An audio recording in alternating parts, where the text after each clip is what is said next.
One of the things we have to overcome is fear. ಮುಖ್ಯವಾಗಿ ನಾವು ಜಯಗಳಿಸುವಂತ ವಿಷಯ ಯಾವುದಂದ್ರೆ ಭಯ ಅನ್ನುವಂಥದ್ದು.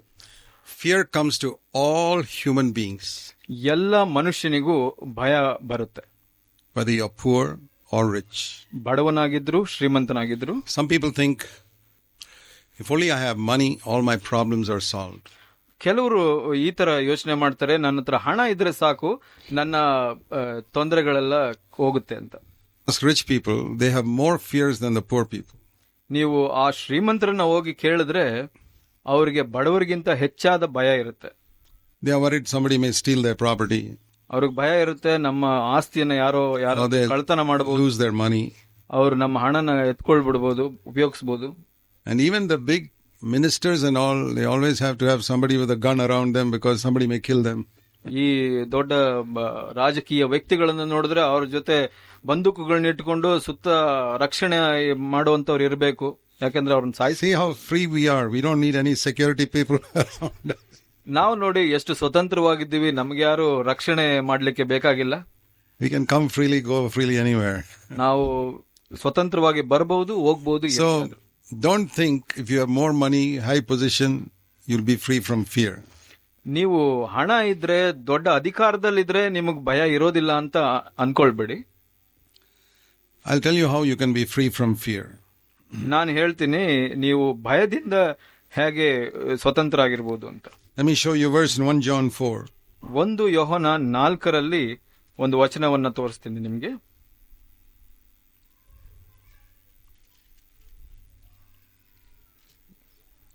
Verse 18. 18ನೇ ವಚನ. There is no fear in love. ಪ್ರೀತಿ ಇರುವಲ್ಲಿ ಹೆದರಿಕೆ ಇಲ್ಲ. Perfect love casts out fear.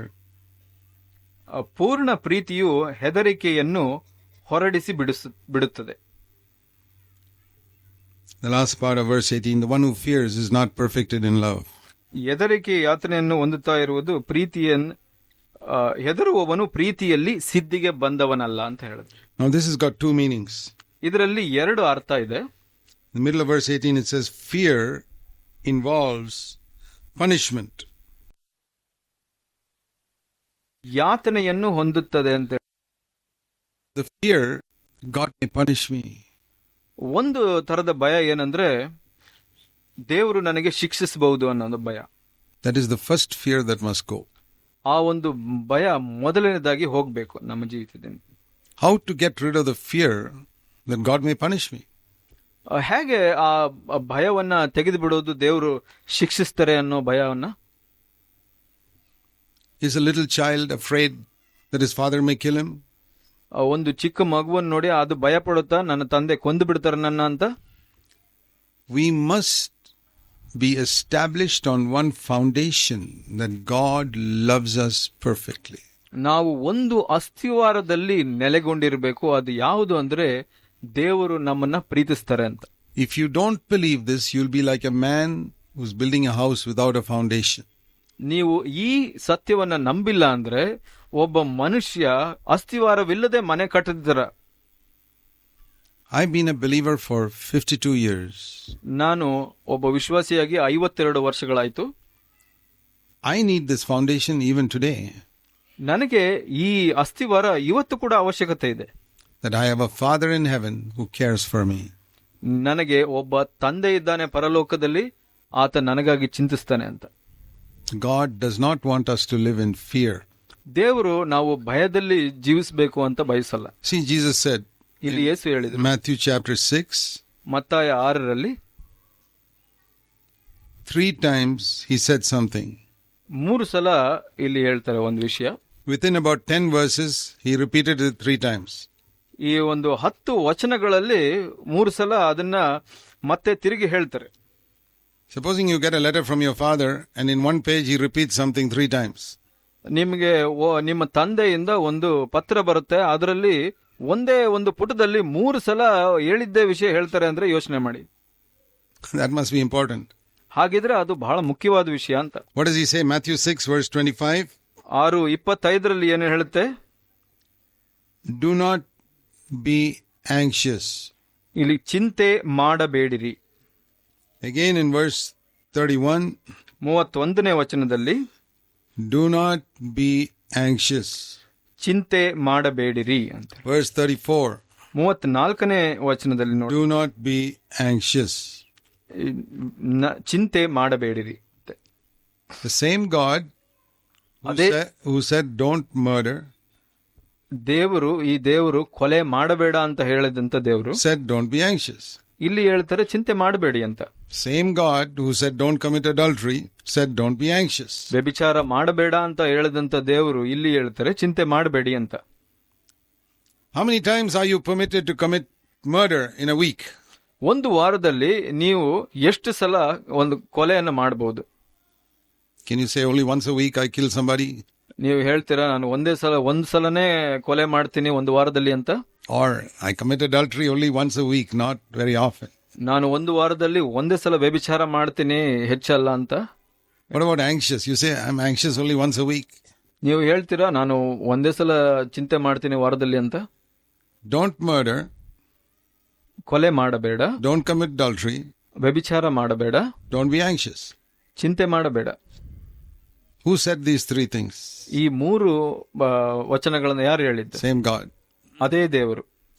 Jesus also said very often, don't be afraid. ಯೇಸು ಕೂಡ ಮತ್ತೆ ಮತ್ತೆ ಹೇಳಿದ್ರು ನೀವು ಭಯಪಡಬೇಡಿ ಅಂತ. That comes many times in the Gospels. ಈ ಸುವಾರ್ತೆನಲ್ಲಿ ನಾವು ನೋಡ್ತೇವೆ, ಬಹಳ ಸಲ ಬರುತ್ತೆ. Don't be afraid. ಭಯಪಡಬೇಡಿ, I'm here. ನಾನು ಇದ್ದೀನಿ. Just trust me. ನನ್ನನ್ನು ನಂಬಿ. That's one of the most important words we need to hear for our time. ನಾವು ಈ ಪ್ರಸ್ತುತ ಸಮಯದಲ್ಲಿ ಕೇಳಬೇಕಾದಂತ ಮುಖ್ಯವಾದ ವಾಕ್ಯವಾಗಿದೆ ಅದು. So before we finish this meeting, ನಾವು ಈ ಕೂಟ ಮುಗಿಸೋದಕ್ಕಿಂತ ಮೊದಲು we want to be finished with fear. ನಾವು ಭಯದಿಂದ ಪೂರ್ಣವಾಗಿ ದೂರವಾಗಿರಬೇಕು. So after 5 o'clock today, there'll be no more fear in anybody's heart. 5 ಗಂಟೆ ಆದ ನಂತರ ಯಾರ ಹೃದಯದಲ್ಲೂ ಭಯ ಇರಬಾರದು. We are doing a class here to eliminate fear. ಒಂದು ತರಗತಿಯನ್ನ ನಡೆಸ್ತಾ ಇದ್ದೀವಿ, ಭಯವನ್ನ ತೆಗೆದು ಬಿಡುವಂತ ತರಗತಿ. We don't want a class that does not work in our daily lives. Some teaching that does not work. ಒಂದು ಕೆಲವು ಬೋಧನೆಗಳು ನಮ್ಮ ಜೀವಿತದಲ್ಲಿ ಕಾರ್ಯ ಮಾಡದಿರುವಂತ ಬೋಧನೆಗಳು ನಮಗೆ ಬೇಕಾಗಿಲ್ಲ. We have heard these things so many times. ನಾವು ಈ ಸಂದೇಶಗಳನ್ನ ಬಹಳ ಸಲ Now we must take it seriously. ನಾವು ಗಂಭೀರವಾಗಿ ತಗೊಳ್ಬೇಕು ಇವಾಗ. See, many Christians ಬಹಳಷ್ಟು go to church for 10 years.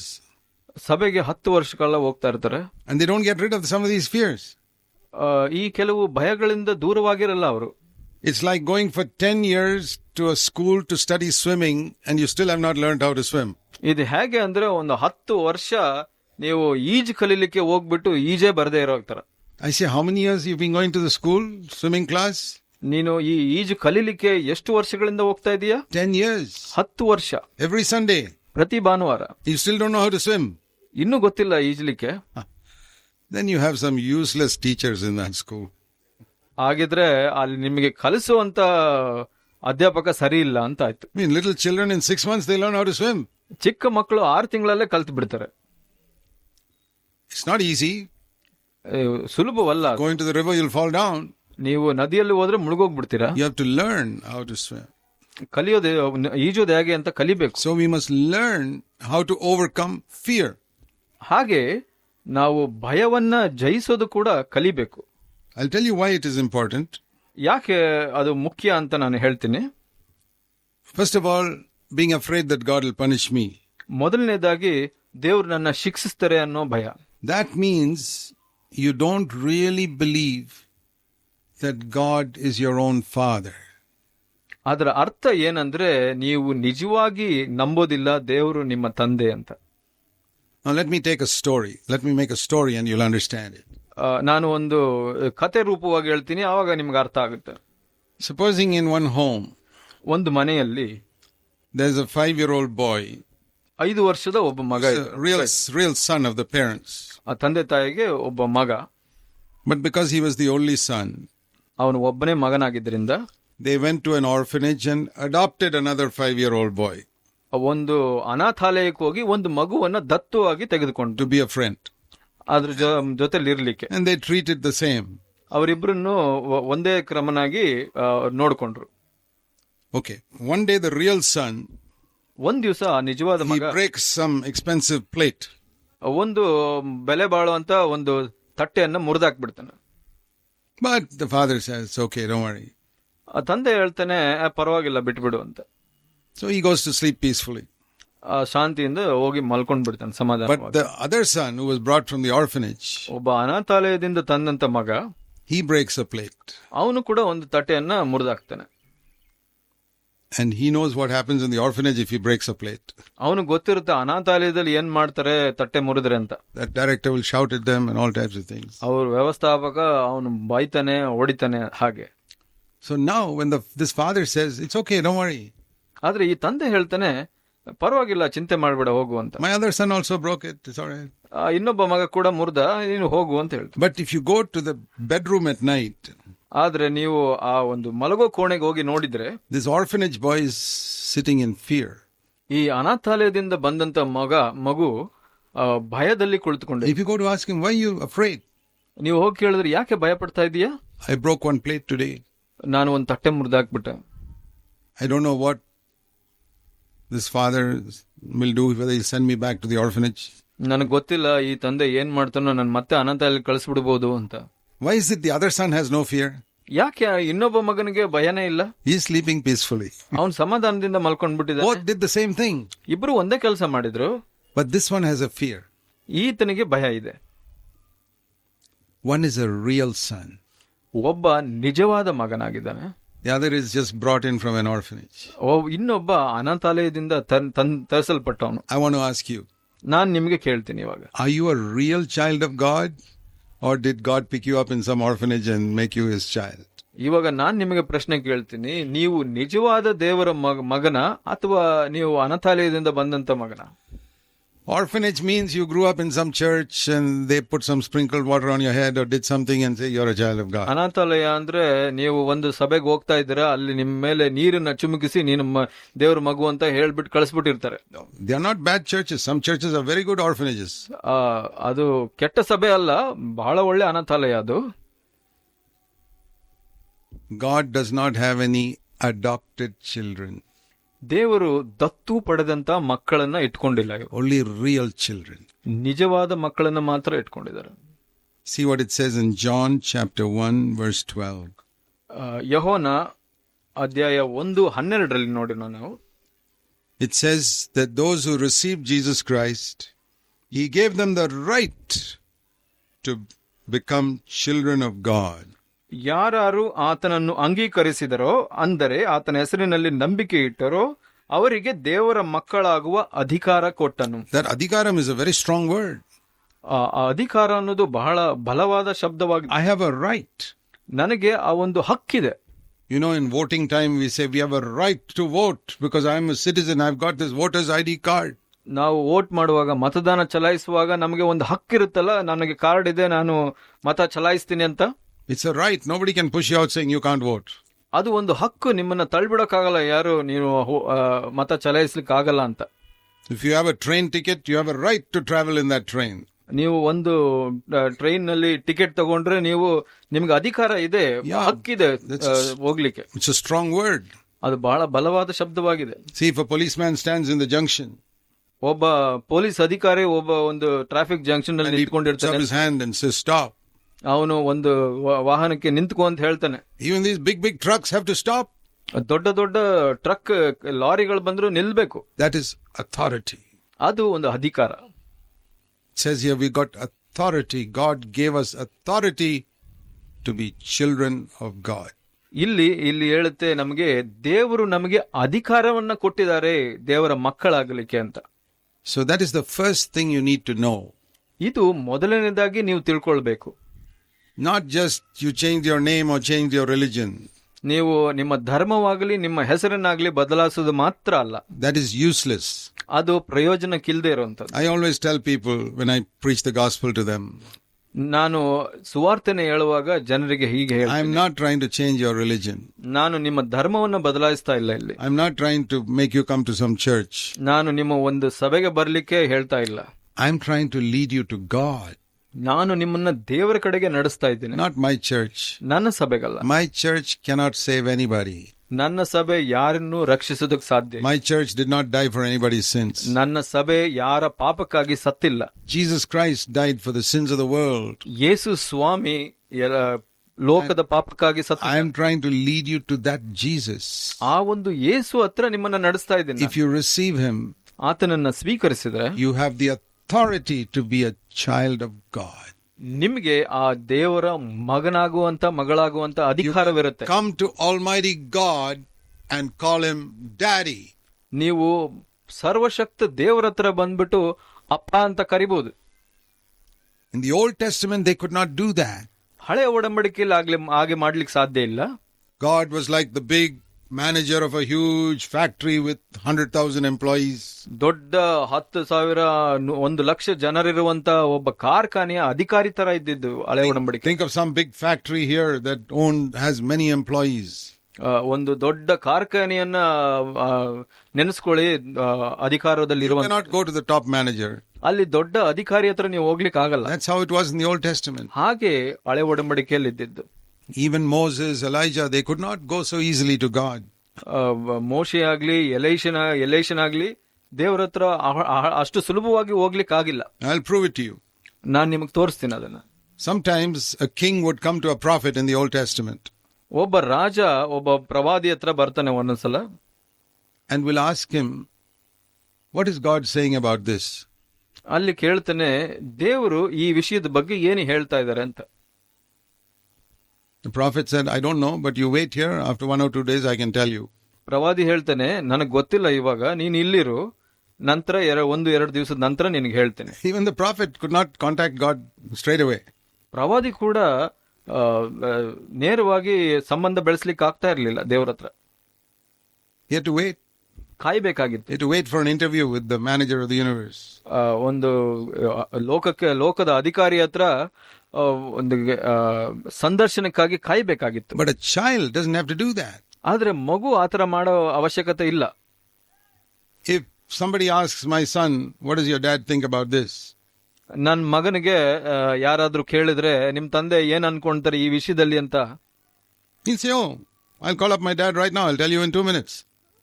ನಮ್ ತಂದೆಗೆ ಇವಾಗ್ಲೇ ಕರೆ ಮಾಡಿ ಫೋನ್ ಮಾಡಿ ನಾನು 2 ನಿಮಿಷದಲ್ಲಿ ಹೇಳ್ತೀನಿ ನಿನಗೆ ಅಂತ ಹೇಳ್ತೀನಿ. Do you know that you can talk to God like that? ನಿಮಗ್ ಗೊತ್ತಾ ನೀವು ದೇವರ ಹತ್ರ ಹಾಗೆ ಮಾತಾಡಬಹುದು ಅಂತ? Everyone. ಪ್ರತಿಯೊಬ್ಬರು. If you receive Jesus as your Lord, ನೀವು ಕ್ರಿಸ್ತನನ್ನ ಯೇಸುವನ್ನ ಕರ್ತನಾಗಿ ಸ್ವೀಕರಿಸಿದ್ರೆ, you have a direct phone connection with God. ದೇವರ ಹತ್ರ ನೇರ ಒಂದು ಸಂಬಂಧವನ್ನ ಇರುತ್ತೆ ನಿಮ್ಮ ಹತ್ರ. You don't have to go through the mother of Jesus, Mary. ಯೇಸುವಿನ ತಾಯಿಯಾದ ಮೇರಿ ಮುಖಾಂತರ ಹೋಗ್ಬೇಕಾಗಿಲ್ಲ. You don't have to go through a pastor. ಯಾರೇ ಒಬ್ಬ ಪಾಸ್ಟರ್ ಮುಖಾಂತರ ಹೋಗ್ಬೇಕಾಗಿಲ್ಲ. You don't have to go through me. ನನ್ನ ಮುಖಾಂತರ ಕೂಡ ಹೋಗ್ಬೇಕಾಗಿಲ್ಲ. You go straight to your father. ನೇರವಾಗಿ ನಿಮ್ ತಂದೆ ಹತ್ರ ಹೋಗ್ಬೋದು ನೀವು. Even if you're young. ನೀವು ಯೌವನಸ್ಥರಾಗಿದ್ರು ಪರವಾಗಿಲ್ಲ. Can't your 1-year-old child come straight to you and talk to you?